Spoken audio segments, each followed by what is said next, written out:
Good morning, everyone, or good afternoon if you are joining us from the East Coast. Good morning if you're joining us from the West Coast. Welcome to episode 13 of Business and Bites podcast. My name is Emilio Mejia. I'm your co-host with my man John Hasman over here. How are you doing today, John? Not doing too bad. I'm living on cough drops because I got a cold. Living on cough drops. Sounds like a country song. All right.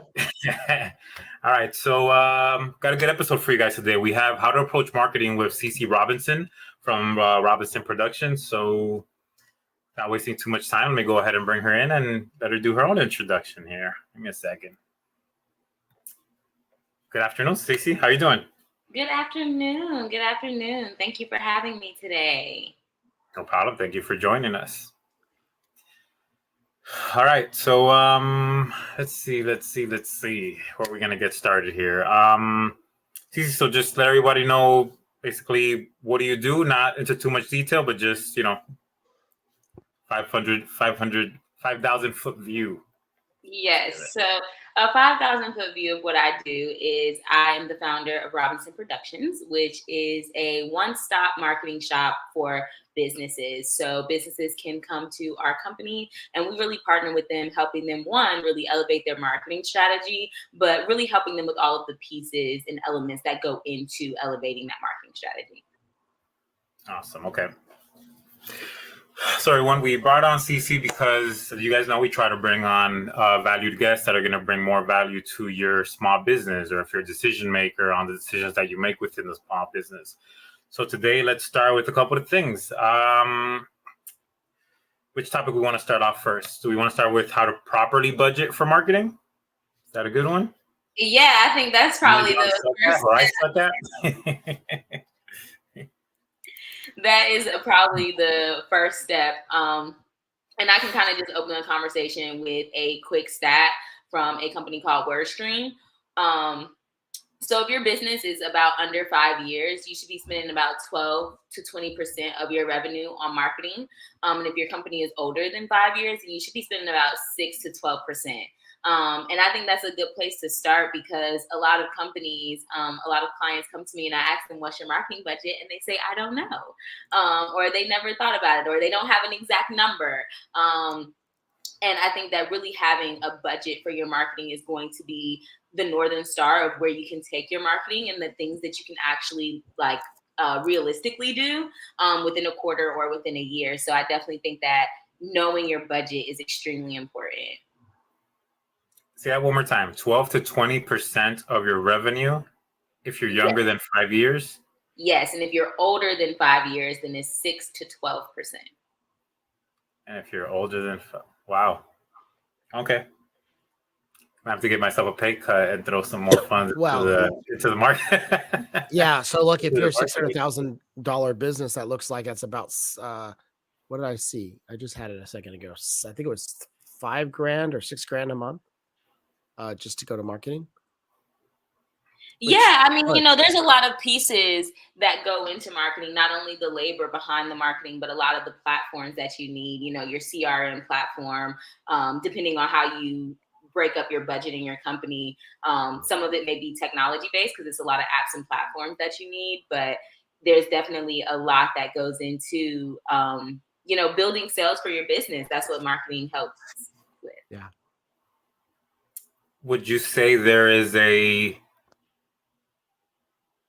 maybe it changes for every type of business. Is there a specific way to allocate that 12 to 20%? Like, would you say it should be more, I'm just going to throw stuff out there. Should it be more cold calling, more cold email, but in-person events, SEO, or, do you have your favorites? Do you have these are your top two? So I would say that it depends on every business because every business is different, right? If you have a B2C business, which is a business to consumer business, your marketing strategy is going to be completely different than if you have a B2B business where, the people that you're trying to contact are really only available from 9 to 5 and, are working within a company. It can be very different. That's a good point. I run into a lot of people and we have the conversation and they always ask me, are you guys on Instagram? And we're actually not on Instagram. And you guys can chime in. Both of you can give me your opinion. just as a business owner, since my consumers are not, the regular person, and to me, the people that I'm trying to find in business might be on Facebook and are definitely on LinkedIn. They might be on Instagram, but I don't know. I don't use it. What's your guys' take on that? So John, do you want to go first, or do you want me to? I think they're on Instagram. Honestly, I think about there's a lot of people of all walks of life on social media. They may not have a huge presence. They're posting pictures of their kids and they're posting pictures of their family and stuff like that. But I think, and even what's weird is I've even heard people talk about how adults over 40 are on TikTok of all places as well. And I think that there's this, the challenge is, this is my opinion, so you can correct me if I'm wrong. You've got to pick a platform or two and do those really, really well. That's how a lot of people get, in the social media world. That's how they do really well. They pick a platform and they own that platform. And then after they've owned that platform and they've, built popularity, it may expand. But you see people who are showing up all over the place. They're like on TikTok today making videos, and then they show up everywhere else because they go viral. So I think you just have to pick a platform beyond LinkedIn. I think LinkedIn is a different animal in itself.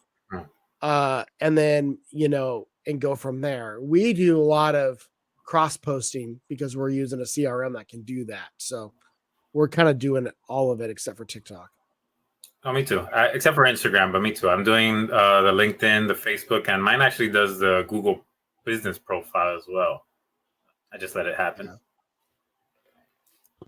Yeah, I think there's two sides of that, right? I think there's a piece of, yes, most people are on Instagram, but you really have to look at the intent as to why people go to specific platforms, which I always say to my clients, pick two platforms, kind of like you said, John, to really own. But those two platforms that you pick are very heavily dependent on your customer behaviors.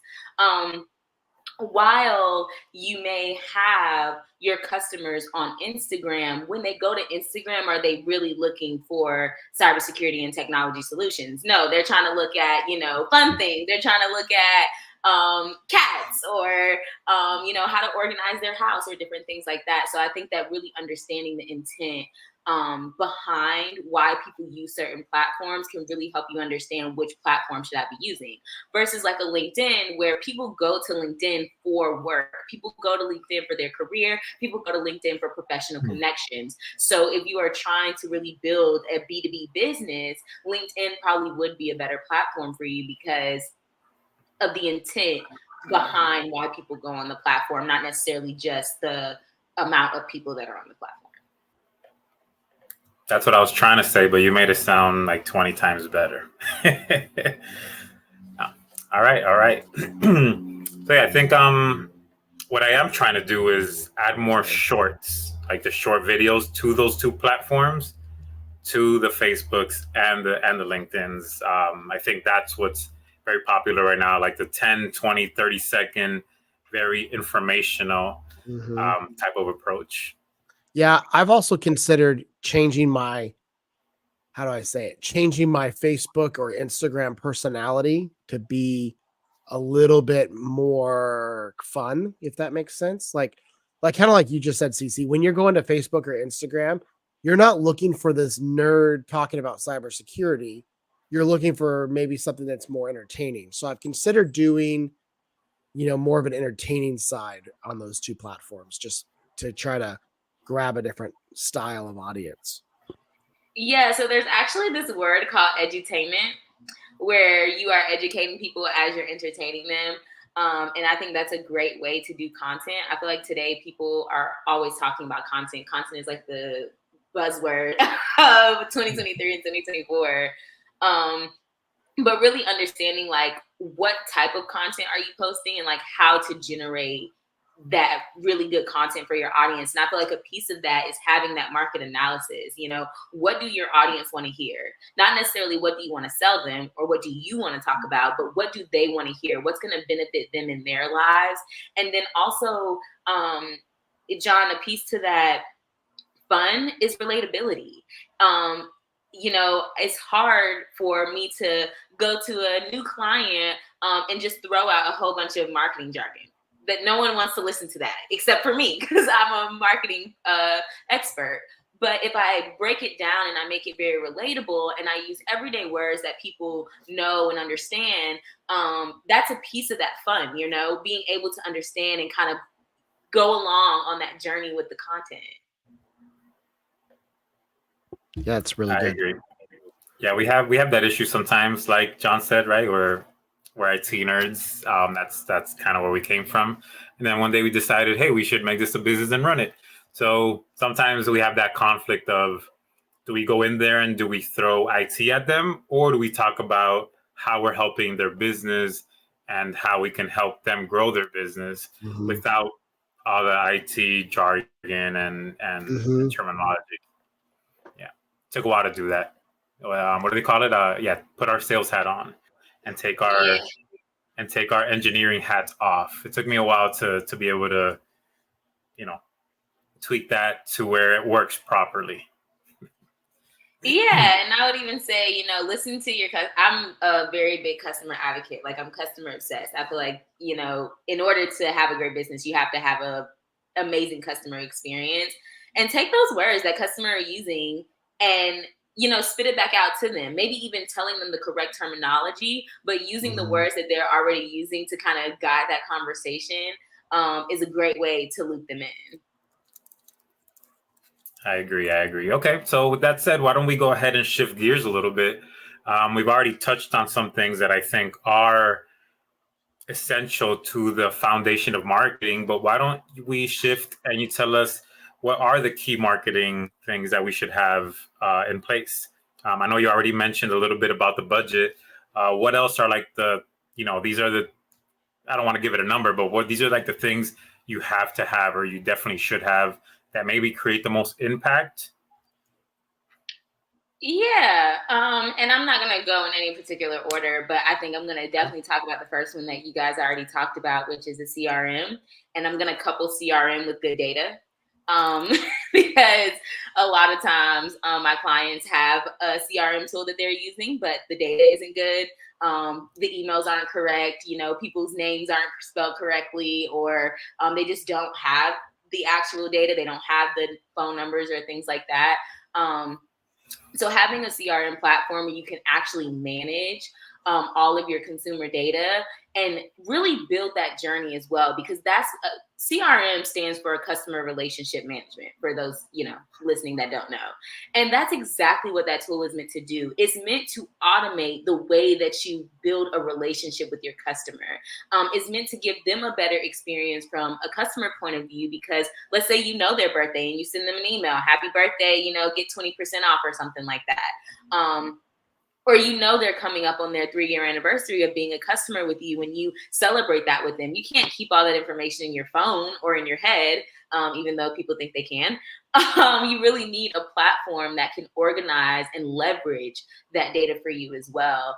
And in order to be able to leverage the data, you have to have good data. I would say, you know, checking your data at least quarterly, cleaning it out, making sure you're getting rid of duplicates, you have, you know, accurate emails, you have accurate phone numbers is really important. All right, so properly managing our CRM. I think you're right, and I suck at it as well.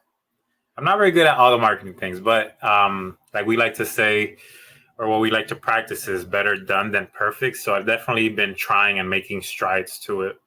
I actually added like a calendar entry, like every morning, you know, we're working in the CRM for at least 30 minutes to an hour. I don't know exactly the order that I should be working on stuff in there. I usually try to see if I already have like my newsletter out for that month, then I won't worry about that. But if I haven't, I'll focus on that. And then I'll focus on the social media postings for like the different platforms. and if I started a campaign, but definitely things that I have to work on there. Yeah, and I would also say, like, looking back at the data as well. I think when we're in the hustle and the bustle of every day, we're kind of just using the platform to get, our information out there, kind of using it in our day to day. But another piece of the CRM that's really supposed to be helpful to business owners is the analytics part, is the reporting part. So running those reports, what email performed the best this month and why? Did you run any A/B testing? And what was the results of that A/B testing? Really being able to look at those statistics, because while marketing is a lot of creativity, and that's one of my favorite pieces, it's a lot of analytics as well. And you have to be able to read those results and read those reports to understand how to do better in the future. Otherwise, you're kind of just guessing. Is there such thing as like CRM coaching? Like, is that something some people can go and find? I assume, right? So I wouldn't say there's an overall CRM coaching, just because there's so many platforms and all the platforms work differently. But most of the platforms do have their own type of coaching series that you can take, like on YouTube or on their actual website. But I would also say, working very closely with the CRM platform that you have to be able to give you that one-on-one training as well, or really bringing in a marketing company such as Robinson Productions, because one of the things we do is not only do the implementation, because a lot of people don't understand that implementation piece. You really do need to know what you're doing there, right? You shouldn't just be throwing fields in and kind of making up reports as you go, but it's really important to make sure that piece is strategic. But then we also do a training piece where we train your entire team on how to use the platform. And the reason why that's important, especially if you have a sales team, is because you can have the best CRM platform with the best implementation, but if your sales team is not using it, it's no point. Well, that was going to be my point. And this is where we're probably both guilty, right, Emilio? Is like, in order for a CRM to work, you really have to be in it every day. You really have to be adding notes to it, and you have to be utilizing it to keep you on track. And what I'm learning about marketing is it's about the long haul. And the long haul means daily activity, not, you don't just kind of watch it do its thing. You have to be working in it to keep up. Yeah, and that's definitely a struggle for us. And backstage, Ceci and I were talking about this, John, I think before you came on, and it was just the balance of am I working on the business or am I working in the business? And a lot of times, we've been instructed, you and me specifically, to work on the business, but marketing at the same time as in the business, right? Because you're in that marketing role. So yeah, it's definitely been a juggling act for us, we can say. Yeah, I noticed that with a lot of clients and a lot of past clients as well, which is why bringing on a marketing team can really be helpful, because that marketing piece is kind of really taken off of your hands. And you can really work, like you said, on the business to be able to, do the things that you need to grow the business without being overwhelmed with like the mundane task of like making sure your emails are set, making sure your SMS messages are set, making sure you are building journeys and different things like that. Can the average marketing agency do they cover everything? Do they cover an amount? So I'll give you an example. Let's say that my revenue is 100K a year and your recommendation is 12 to 20%. So for that 12 to 20%, is that covering everything I should be doing? Does that cover some of what I should be doing? Should we split the task, like my marketing agency does a couple and I do some things? Or what's your view on that? So it really does depend business by business. One thing I will say is you don't want to take all of your marketing budget and put it into a marketing company, because there's going to be other elements that you're going to need to pay for as well. So as a marketing company, if you're like, hey, I want to run ads, I can do the keyword research for you. I can set up the ads, but then you then have to pay that platform to run those ads. So I think that that's common misconception is people want to dump all of their marketing dollars into a marketing company when you really need to allocate some of those funds to the platforms that the marketing company needs to leverage, the marketing campaigns that they're running. And then as far, you also asked me about, how should the work kind of be split? And I always think that it's really good to partner with your marketing company, right? Like, we like to be partners with our clients. They really see us as a part of their team. Why? Because if I'm doing your marketing over here and then you are just doing your own thing over here, we're not working towards the same goal. Even though we want the same thing, we're not working towards the same goal. So I think that being as involved as you can with your marketing company will only help with the success that you see. I completely agree with that. And I think John resonates with what I'm about to say. When we come in, we like to be the strategic partner, right? On the IT side. If you're trying to grow your business in a certain way and I'm trying to help you manage and grow your IT in a certain way, and if we align those two, they can help, right? I'll give you an example. Right. You have a task that takes you 15 clicks, let's call it, right? And that takes somebody a time of 30 minutes. What if I can get that down to 5 clicks and it takes them 10 minutes, right? And now that allows you to produce more in a day or something like that. But if I'm just the guy that you call when something breaks and you don't involve me in decisions or in how the business is growing or some of the operations, then we can't help you there. So I do see how you say that the things should align and that you should be on the same page. And it just allows the relationship, I guess we can call it, to be a lot more productive. Yeah. Well, I think it's the same as IT, right? Like, I said somebody that, the average IT spend should be 5%. And they went, you want us to pay you 5%? And I'm like, that's not what I'm saying. I'm saying that when you think about software costs and you think about licensing and you think about tools and you think about computers and all of those things, it ends up adding up to 5% potentially. But I think marketing's the same way. Like, you're adding not just a firm, but you're adding, what does it cost for your CRM? If you're on HubSpot, it's expensive. What does it cost to do ads? What does it cost to get literature for going to events? All that stuff is all within your marketing budget. And so you're doing your best to allocate out, like, what are your priorities? And my experience with marketing is some of it is proven, some of it is trial and error based on your location, your business, all of those things.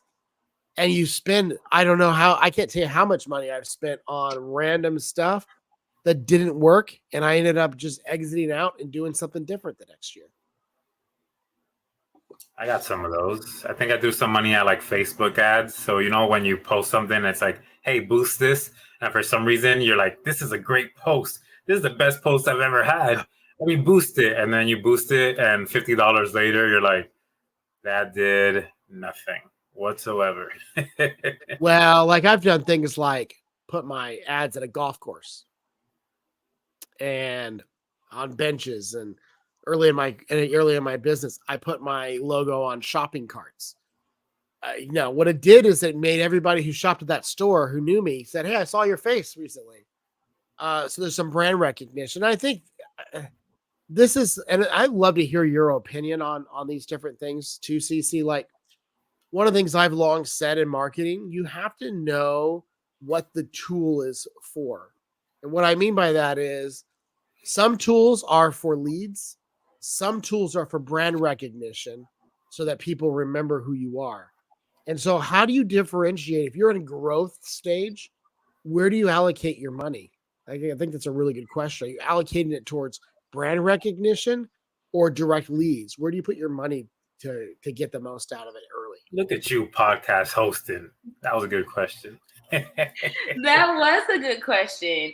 And I don't think, so like I said, every business is different. So I don't think there's a one answer for all businesses, but I do think there is room to put efforts in both, right?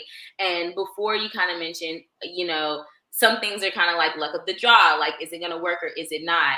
And I think that recently in marketing, we have found a lot of ways to strategize what we are doing, but also see very quickly if something working. And determining what that goal is of that campaign, right? Like, do you want the goal to be to just spread brand awareness? Because if people can't see you, they can't purchase from you, they can't do business with you. Or are you trying to actually take those people that have already seen you and convert them into leads? And what a lot of business owners tend to forget is having a customer is a lot like dating. You can't meet a customer and say, hi, my name is, and do business with me. You know, you really have to nurture them. And a lot of those nurture pieces come with the type of content that they see on social media, seeing you at multiple events. And so sometimes the campaign that you're doing is achieving both, but you really want to focus on what is that goal that you're trying to achieve and make sure that every step of the way you have some type of KPI to determine, is this working? You know, you want to determine, is this working before you get to the end? If you have a campaign and it's focused on brand awareness, is the brand awareness working? Like, are we actually increasing our social media engagement? Are we actually increasing the amount of emails that we have on our email list? Using really specific key performance indicators to determine, is this working for my business before I just run the whole campaign? Yeah, that's true. And I think sometimes the misnomer or whatever you want to call it is that you start marketing and it's going to like work within a month. Or you do something that's brand awareness, thinking it's going to give you lead results when that's not really the case. Your goal, like great example, chambers are in my mind, they're not direct lead creators. They can be, but they're brand awareness. You're showing up to an event, shaking someone's hand and getting to know people. But the chances of you getting a direct lead, unless somebody's like, holy hell, I need you in IT, like I just clicked on something or my world's falling apart. Most of the time, you're just getting people to know you and you're just creating brand awareness about your brand. So you have to go into those types of events or those types of things just knowing that they have some things have a longer turnaround than others. And then all of marketing takes a long time. Yes, marketing is, you know, building that relationship. And I kind of have two pieces to that. One, I think you can be doing lead generation and brand awareness at the same time. Mm-hmm. So, for example, if you're going to a trade show, you're doing brand awareness because people are being able to see your banner, they're able to see your logo. And we know that helps, you know, people being able to see your business, see your colors, see your logo, see you multiple times. They're able to kind of recognize you. But also the lead generation piece comes into maybe everyone that comes to your table signs a form. And what you do with that form becomes the lead generation. Like maybe you send them an email series. So I think you can be achieving both at the same time. And then just another piece that I wanted to mention is marketing is not sales. I think sometimes those get very confuddled. And a lot of companies go to marketing companies expecting sales. And while marketing has a very heavy indirect impact on sales, and sometimes a direct impact on sales, it is not sales. It is meant to support your sales team in pushing your product or your service. It's a very good point. And it took us a while to learn that as well. It took us a while to learn a lot of things on the sales and marketing side. Like, as I mentioned, you know, our background was the engineering and operations side of things. With that said, I have a question, and we touched on this briefly, Ceci, but I want your take on it. Is there such thing as too late? I'll give you an example. I go to the networking event and I meet you in, I think, late January or very early February. Let's say I got leads there and I haven't touched them. Is there such thing as it's too late to touch them now? I wouldn't necessarily say too late. I think that the way that you engage in them will be different based off of the time span. So like if you reach out to them 48 hours afterwards, you can say, oh, hey, it was nice meeting you at this event. If you're reaching out to them 3 months later, they may not even remember that they went to that event. So maybe it's just an email, you know, giving an introduction of your business and what your service is and how you work, and maybe, you know, a customer story or something of that nature. So I don't think that it's ever too late, but I will say, the quicker you can do the turnaround, the better. Because those leads are still warm. So like there's a difference between like a warm lead and a cold lead, right? So if you're doing that 48-hour turnaround, that's more of a warm lead. If you're doing a turnaround 3 months later, that's turned into more of a cold lead. It's a little lukewarm at that point. Yeah. You're muted, John. Sorry. Hate when that happens. Make sure you use the word recently, because that'll solve all of it. Because, you know, your idea of recently might be different. Yeah, that works. That works. All right. Just want to run that across because I think that's the predicament I'm in at the moment. Well, I think that's the thing. Like, one of the things we do with all of our leads when we get them is we immediately stick them in a campaign. So like if I shake someone's hand at a marketing event, if you're seeing this and you shook my hand recently, you're probably in a marketing campaign already. And you're getting. Sorry, John, again. There you go. Nope. I'm not getting any audio, John. I'm not getting any audio. Sorry. Ceci, can you hear me? I can hear you. Okay. Sorry about this, guys. Nope. I'm not getting any audio, John. All right. We'll give John a second there to go ahead and get his mic up and running again.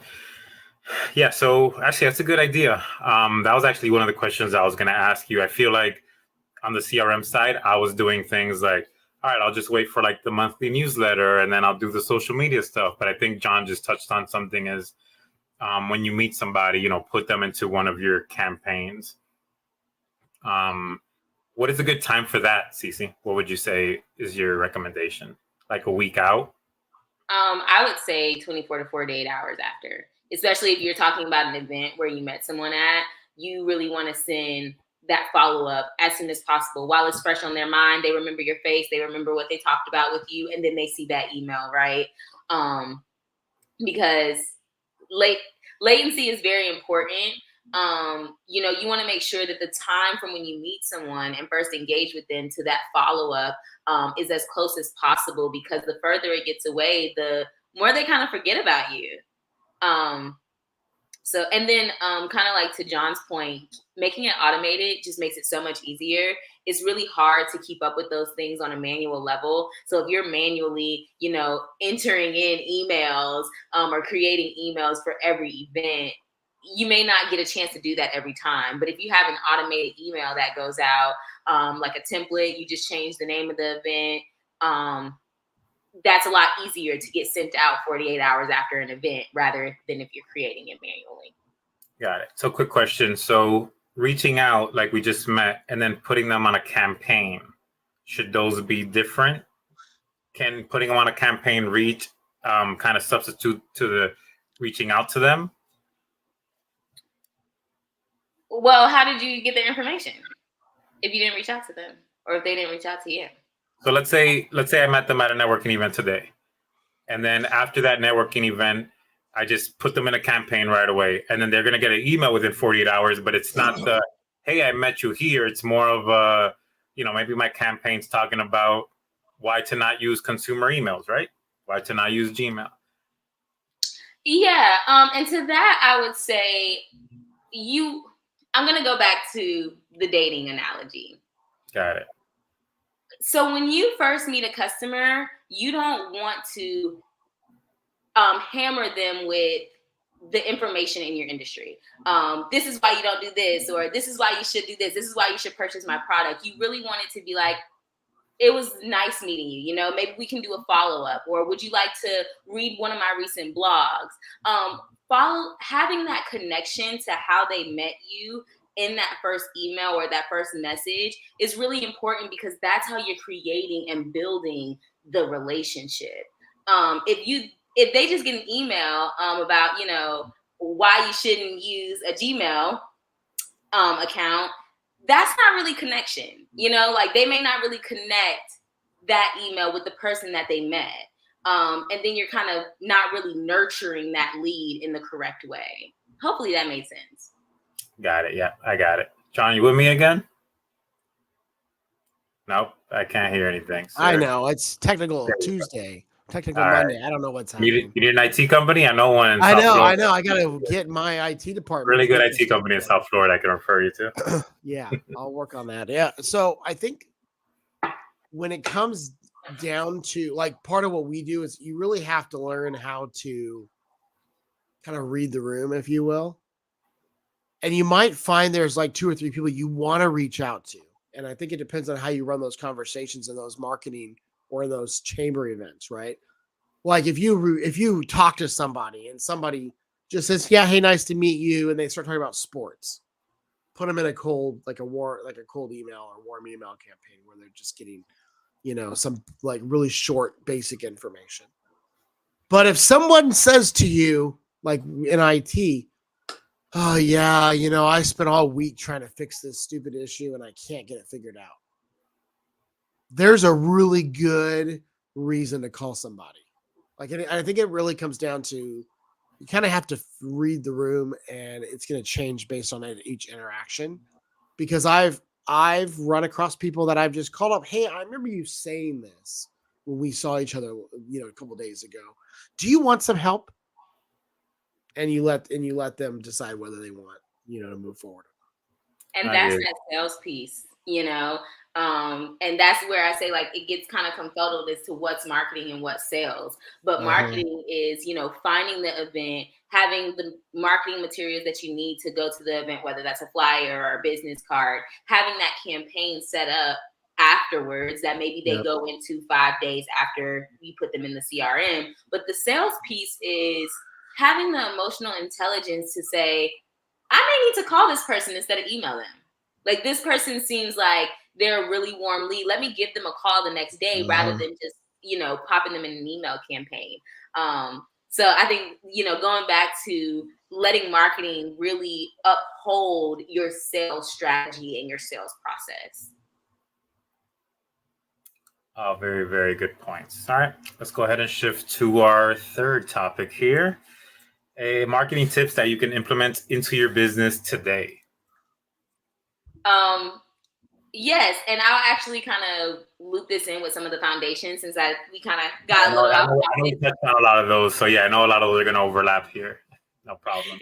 Yes, so I talked about the CRM platform, but also branding foundations as well, like making sure that you know your target audience, making sure that you have brand consistency, that not only you have a logo, but that you have a brand guide. A lot of my clients don't really understand why they need a brand guide. They're really focused on revenue generating, but not really understanding like what does a brand guide do for me? But really having that consistency throughout your brand, no matter where your brand is promoted, is really important. That's how you create that brand recognition and make it stronger. So really making sure that you have those brand foundations is something that you can implement today. And then I'll also just say having a marketing plan is really important. I know so many clients that are, making a lot of money in business, but they don't have a marketing plan to the end of the year. They are just going with the flow, going to events as they come up, and really having that marketing plan and strategy for the year and then breaking it down by the quarter is going to help you best utilize that budget, especially if you're working with a small budget, right? Don't insult the podcast host on their own podcast. Don't talk about our marketing. Don't talk about how bad our marketing is on our own podcast. No, I'm not trying to throw you under the bus or anything, and it's common, a lot of businesses don't plan their marketing. But that's how you get the strategy piece, and that's how you make sure things are working, and that's how you leverage what you did in Q1 to what you're going to do in Q2. So my suggestion always is take a day, 3 hours to a day to really focus on what is my marketing strategy for the next quarter. What type of emails am I going to send out? What type of campaigns am I going to run? What type of events am I going to go to? And that way, even if it is an event, if you find an event and it's 2 days before the event, you can't really plan, oh, what's going to be the campaign that I send them afterwards? Or what can I take to the event? Can I take any giveaway items? You're not going to have enough time to plan that. But if you know 4 weeks in advance, if you know 6 weeks in advance, this is the event I'm going to, and this is my follow-up plan, it makes that process a lot easier. And to be honest, a lot less expensive too. Yeah, that's all good. That's part of the reason why we have this show, right? A lot of our listeners and the people consuming this material, you don't know what you don't know. And, I'm definitely a victim of this, especially, you said marketing is not sales. We didn't know that at the beginning. To us, sales and marketing was kind of, if I see somebody and they say something even remotely close, like I'm trying to like almost close them on the spot type thing, we don't know that we have to, a certain amount of touches and market to them like this, and maybe not like how you market it to the other person. So I definitely resonate with a lot of what you said there. Yeah, and going back to that CRM, it really helps with the sales piece because you're able to put in, like I said, someone's birthday is coming up, or you're able to put in, we talked about, their kid's soccer game or something like that. And you can follow up on things like that, because I think another piece that we don't talk about often is people do business with people that they like. Because people don't like to believe that, right? They feel like, oh, well, I have the best product or I have the best service. Well, people like doing business with people that they like. So getting to know people and being able to leverage that CRM to curate relationships with your customers can take you a really long way. Okay, let me interject real quick because we got a live question. Hold on. Will Castrolo Jr., which he's also a IT business owner that's in one of our business groups. And he just asked this one. What do you do when you're calling potential leads and you're not landing any FTAs? FTAs is what we call first-time appointments, says Ceci. You're going through your scripts, you're sounding more original, but still not getting anything. I've been doing this for 3 or 4 months. I hope you're listening, Will, because we're about to answer it. Yes. So the first thing I would say is, are you contacting the right leads? Are these the right people? Because if you are continuing to contact the same type of people and no one is actually booking that first time appointment, you may not be contacting the right people. And that could be in a space of maybe you're not contacting the right roles of people. Maybe you're not contacting the right types of businesses or industries, but really understanding, like, is the audience that you're targeting, are the people that you're calling even the right target audience for your business? And then also maybe adding in, so they have actual campaigns that you can set up for what we consider like cold leads. So maybe you called them, they didn't schedule an appointment, or maybe you called them twice, they didn't answer, but you can put them in a campaign that nurtures them where they're at. They're not a warm lead, they're a cold lead. So you put in certain nurture items to really nurture that lead. So that's a way that you can do that as well. All right. And a quick follow-up to that.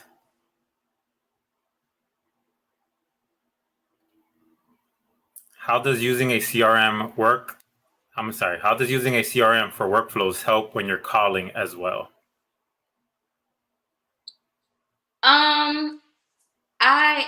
Let me read that question one more time. If it's coming from our group, they're probably talking about automatic workflows. Automatic, like, that's what I'm assuming it is. They're talking about within Go High Level, which is what we're using. They have an area called workflows, which is generally automatic, where like if someone signs up for something on your website, they automatically get into a campaign. Yeah, so I don't think that the automated workflows will really help with the calling per se. But what it will help with is making sure that you're keeping up with that communication. So if you are, usually CRMs have a place where you can put notes, or you can even say like, call this person, this is what we talked about. And that is helpful because, one, if you're switching sales teams or if you're switching a new person into sales, they're able to pick right up where you left off. This is the last time they spoke to them, and this is the last thing that they spoke about. They're really able to kind of finish building that relationship very seamlessly. But also, if you are the same salesperson, you're able to not really keep all that information in your head, right? You're able to write that information into the CRM and build on that information as you're talking to them. And then maybe also have strategic decisions as well. So if you call someone 3 times and they don't answer, you may call them the 4th time because you just lost track. But if you're keeping it in the CRM, okay, I've called them 3 times and they're not answering, we need to pivot. Like, we don't need to call them a 4th time. We need to pivot in a way that we're engaging with them. Maybe we need to email them. Maybe we need to send out an SMS message, or maybe we need to put them in a nurture campaign. If you're one of my vendors and you're listening, don't call me a 5th time. Thank you. No, kidding. Thank you very much for that. I'm excited because those are our first live questions. So thank you, Will, for participating with us today. Let's see. All right. So we're almost wrapping up. This is where we would usually tell our guests that they are free to leave, but Ceci has agreed to stay on with us for our IT tip of the day. All right. So our IT tip of the day, or IT and cybersecurity tip of the day, is for businesses to not use consumer email services for their business. And I'll start with some stories just recently that I've encountered here. I've been at a couple shows and I'm collecting cards or talking with people, and I see that a lot of people are still using like Gmail, Hotmail, Yahoo. And while at the very surface, it might not seem like it's much of an issue, maybe when you're starting up, but once you're you have revenue coming in, this puts you at risk. If you lose access to a consumer-based email, it's very, very difficult to get back into it. Because I can go and create an email right now that says, I'm Ceci Robinson at robinsonproductions@gmail.com. And there's no way that Ceci can tell Gmail that that's not me. There is absolutely zero way that she can convince them that I'm not Ceci at Robinson Productions. So now let's say that for some reason I have a copy of Ceci's email list or client list. I can start emailing all of them and say, hey, now next time you send me a payment, change, I can just do all sorts of things. So I'll go around the table and get everybody's take on it. John, if you want to go first on that. Okay, I'm passionate about this because it drives me up the wall. Here's what drives me up the wall the most, and I might piss some people off, and that's okay. If you're a doctor, a chiropractor, a dentist, a financial planner, private financial planner, and you're using a Gmail account, it's completely unprofessional. None of those free accounts meet HIPAA. None of those free accounts, they don't meet any requirements for your industry. Stop it. It's so crazy. And here's what happens to me. Same thing with web designers. I get emails from fake web designers all the time of a Gmail account. And I'll sometimes send them back an email that goes, hey, I don't really deal with unprofessional people with crappy Gmail accounts. Like, it is literally a turnoff for me, especially when it comes to dental practices and chiropractors and all those places who use free accounts. I will, unless I've got a really close connection with you, I have a couple of friends that still do it. I guess they don't listen to me. With the exception of them, I generally do not do business with people who have a Gmail account for their business. I just don't. I'm actually very passionate about this as well. It's extremely frustrating because I just think that people don't understand the value of not having a Gmail account. And coming from a marketing perspective, the aesthetics make me cringe. Like, it's like going into a job interview and like you have on sweatpants. How can people trust you when you are using a Gmail account? It's just like John said, it's not professional. Also, with the high rates of scam these days, you really don't know if it is a scam or not. So you're probably not even going to get the feedback that you're looking for when using the email. But then the third one that really grinds my gears is most platforms, CRM platforms, you cannot link to a Gmail account for a good reason, because you're not supposed to be using it anyway. So you have to have a domain account in order to run mass marketing emails. You cannot run mass marketing emails off of a Gmail account. So I just think that that's a really key thing to note as well.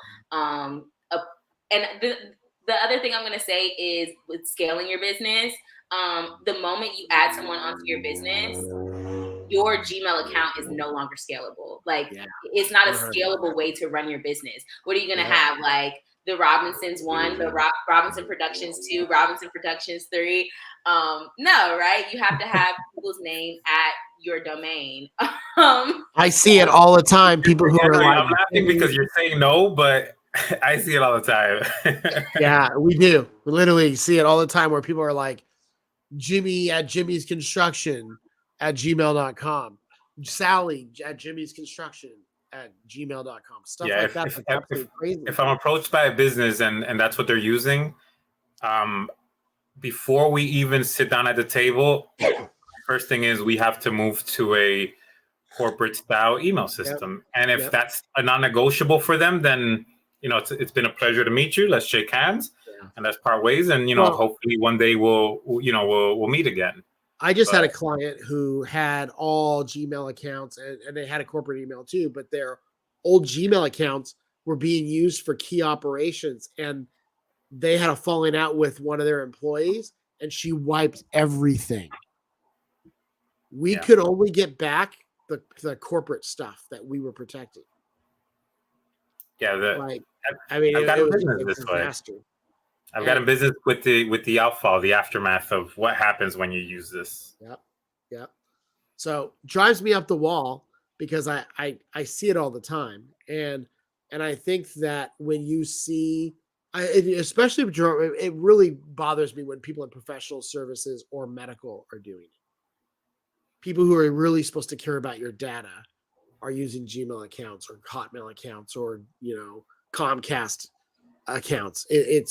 And here's the thing about it. If you're just the 1 person or 2 person shop and we're like, as an IT company, we're too big for you and we're not a good fit, it's not that expensive to get a domain account.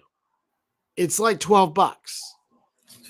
So, or $5. Yeah, even. I mean, email only $5, and then your domain for the year is $20 a year.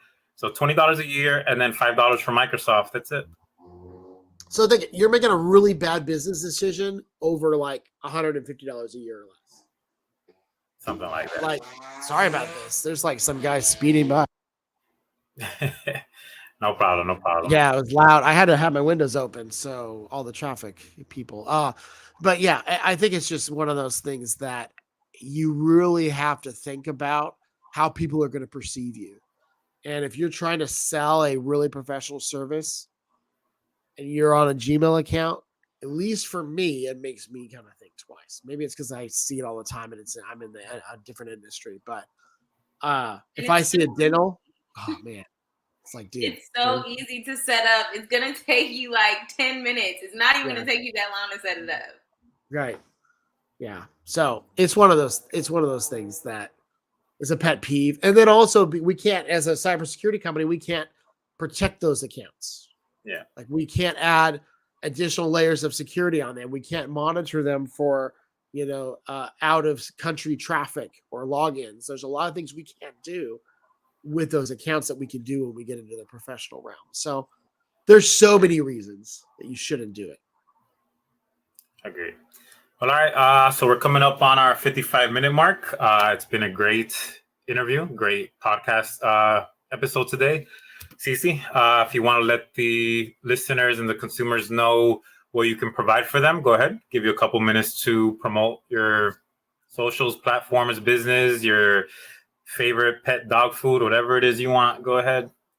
Thank you, Emilio. Well, if you guys liked what I talked about today, you can definitely book a consultation with me and my team at www.therpcreatives.com. And we'll be more than happy to learn more about your business and really give you a elevated marketing strategy to grow and scale your business. All right. Thank you very much. Great. Thanks for being here.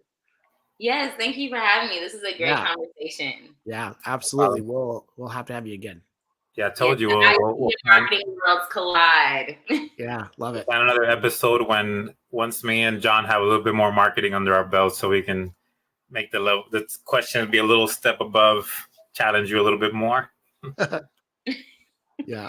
Yeah. Well, this is still a really good conversation. I think a lot of people probably got some good tidbits, because I think a lot of the, marketing hurdles that you guys are having are, everyone's having them. A lot of businesses are having them. They're very common.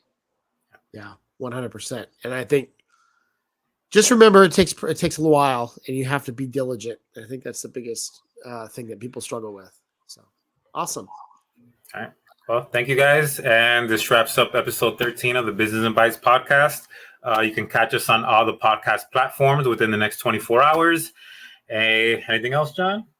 No, I think that's it. We'll have this out early this week on the podcast platforms. If you're watching this and you don't have time to sit in front of the computer, we'll have it on Apple Podcast here probably by Wednesday or Tuesday. Okay. Thank you, everybody. Okay. Awesome. See ya. Thank Have you, a great guys. day.